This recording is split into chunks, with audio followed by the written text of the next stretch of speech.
Hello and welcome to the Nano Film Improv Podcast. I'm Dave Heron. This podcast is about my trials and tribulations associated with improv comedy and doing it, performing it, rehearsing it. So this is really a cathartic outpouring of the things that I've learnt, the things that I'm struggling with, and an opportunity to share with you and hear from you also some of the things that have worked for you, and equally there'll be some things on this podcast that you have tried that don't work for you. It's all very subjective. My experience level is, well, I've had a few years experience doing improv. I've taught a bit of improv. I've performed with a whole range of exciting and talented improvisers and learnt from sets that have gone well and sets that haven't gone well. And this is all part of an evolution for me as well. So you're very welcome in joining me on this podcast.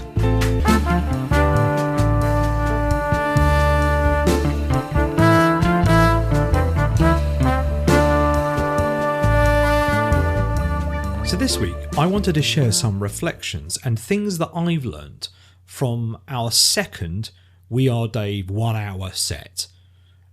As many of you will know, and some of you may have even been to it, so we're very grateful, we had our first ever We Are Dave 1 hour show at the Lambeth Fringe Festival, and that was just absolutely amazing to take part in. It was a wonderful learning experience, but also not just the kind of the learning bit, it was just a lot of fun to be in and finally able to put on our first show together. And when I mean together, I'm talking about myself, Lewis Hill, Mikey Lewis and Emily Joy. Just a wonderful, wonderful group of improvisers to be part of. I really, as I've said many times before, I'm very, very grateful to be with these guys. Such wonderful improvisers, but also just wonderful people too. And that's your heartfelt message for this week. But as you will know, that was our first show for We Are Dave. And so recently we had our second 1 hour show, and that was at the Archway Theatre Studio in Hawley, Surrey. Big shout out to the Archway Theatre crew, mob. Make them sound like a motley bunch. Actually, they're just artists, good folk. Thanks very much for having us. It was an absolutely splendid evening, and quite simply put, that's one of the best shows that I've ever been in. And so this time I wanted to reflect on why. Why was it the best show that I think I can remember doing for quite a long time? What are the things that I've learnt, and what are things that I put in place to ensure that it was going to be a better show than the one that we did at the Lambeth Fringe? So a lot of these reflections are around, well, centred on preparation. And the first aspect that we did around preparation was filming ourselves. We tend to film ourselves at shows, we tend to film ourselves in rehearsals periodically as well, just so that we're aware of things that went really well and so we can keep doing those things, and things that didn't land so well and how that was perceived from an audience perspective. And that's one thing I'll talk a little bit about throughout this episode. It's how the audience sees it, which is sometimes different to the way that you might see it in your head as an improviser. So filming ourselves, and certainly filming ourselves at our previous set at the Lambeth Fringe, has allowed us to go, yep, that works really well, or no, that doesn't work so well, we should stop doing that. And some examples of this, I mean, certainly one primary example I can think of right off the bat, is our approach to coming on stage. So previously we came on stage, but then we broke character a little bit as we were introducing the show. And so what we did this time was stay in character as we're introducing the show. And the only time we actually came out of the performing character was at the very end after we'd bowed and we were doing the acknowledgements to the tech, music, etc. But this time we stayed in character even as we were explaining what the audience were about to see. Another thing that came out of watching the video from the Lambeth Fringe was we do a lot of Game of the Scene, and I'm going to do another podcast episode on Game of the Scene and thinking about how to introduce that into long form narrative stuff. But we did a lot of it, and what that tended to do again was kind of break the fourth wall. So it broke our characters, and whilst it was very funny, it did mean the audience was suddenly removed from the immersive experience of being in the land of We Are Dave as well. So those are just a couple of things. There were other things as well. I mean, one of the other things that was very impressive and actually was really a lot of fun was our physical interaction. We need to do a lot more of that. Was our playfulness between each characters as well. Need to do much more of that as well. So there were some really positive things that came out, but also some development things. And that's what I'm getting at is if we hadn't filmed our last show, we wouldn't have known what sort of things to build on. And so that was massive from a preparation point of view. The other thing, of course, linked to that as well, in terms of preparation, was a couple of weeks before the show, I think, we got an external observer / coach in Elodie Foray who came along and just watched the rehearsal that we did as well. And we did a couple of run-throughs, probably about 40 to 45 minutes through, and they watched both. And it was really helpful to have them watching us and at the end kind of giving us critical feedback. And I meant that in a very positive sense, if you can take critical feedback in that way. And that was really helpful, again, for us to understand, how does the audience perceive it? Are we being explicit in defining relationships? Answer, no. Are we being explicit in exactly where we are? Possibly no. Are we sticking to a theme, or are we going off on random tangents and having multiple threads going on? Yes.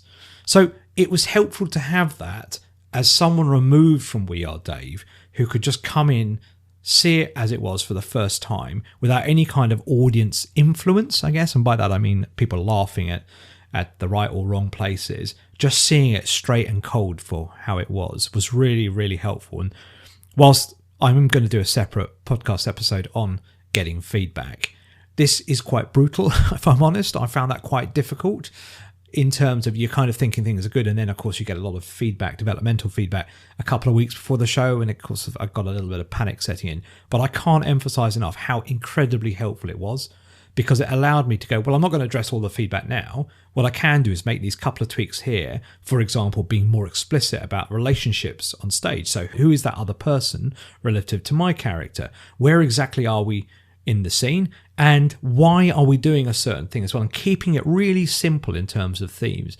And that was absolutely massive for me in the Archway show.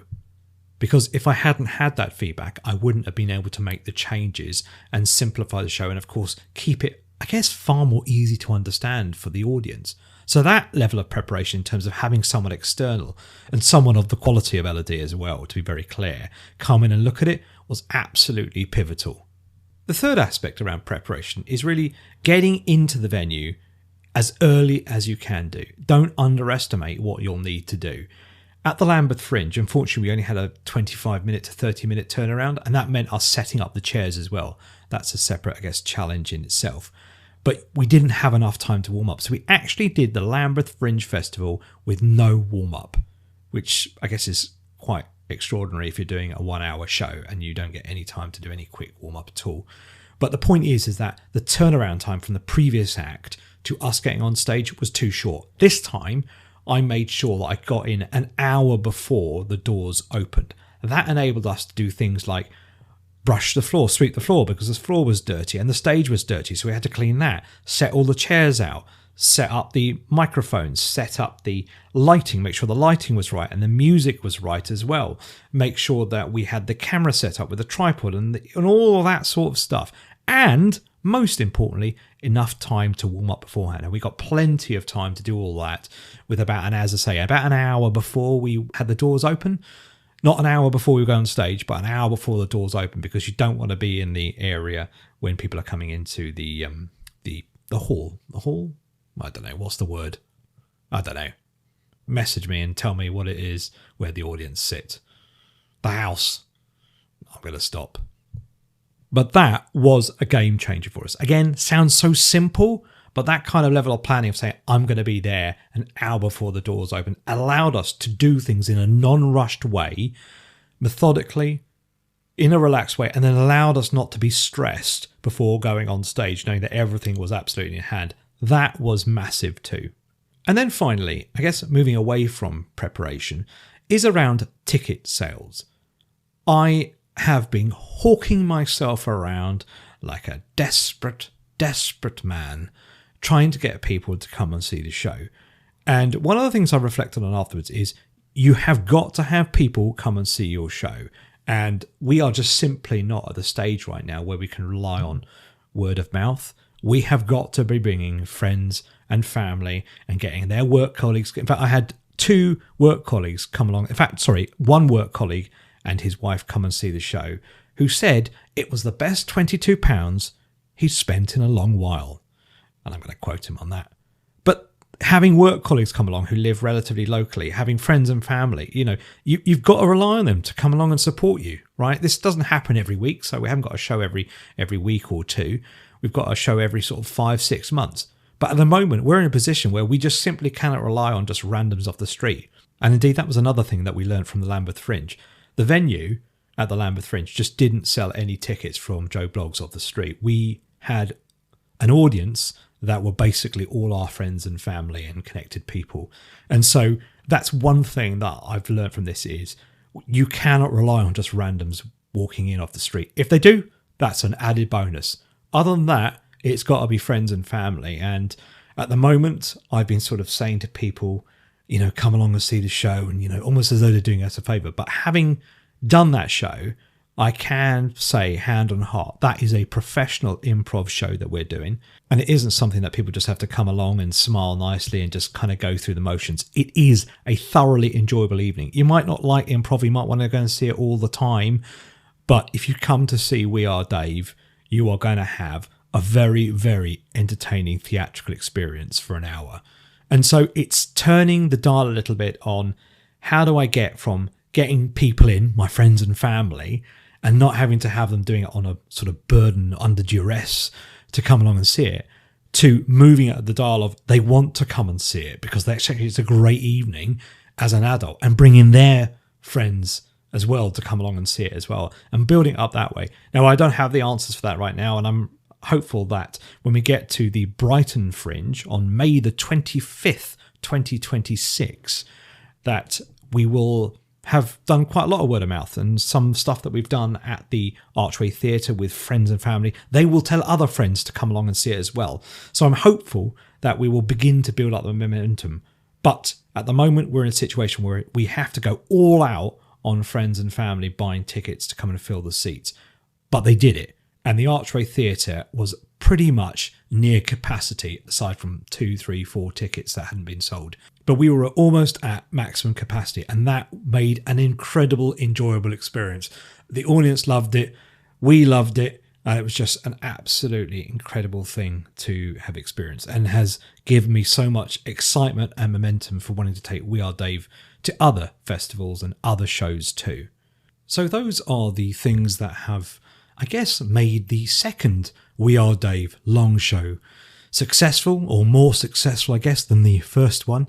Centred around preparation, as I say, before the show, in terms of watching the videos that you may have done, getting someone external in to give you kind of, I guess, removed advice, getting in advance before the actual show starts, and trying your best in the weeks beforehand, even in the days beforehand, to get anyone to kind of come and see your show. Having a full house or a near full house capacity makes a massive, massive difference. And don't be shy to ask those people to come along. They might give you feedback. They might not necessarily enjoy improv, as my parents don't necessarily, but they will come and see a show that is the best that you can do, particularly if you've put the preparation beforehand.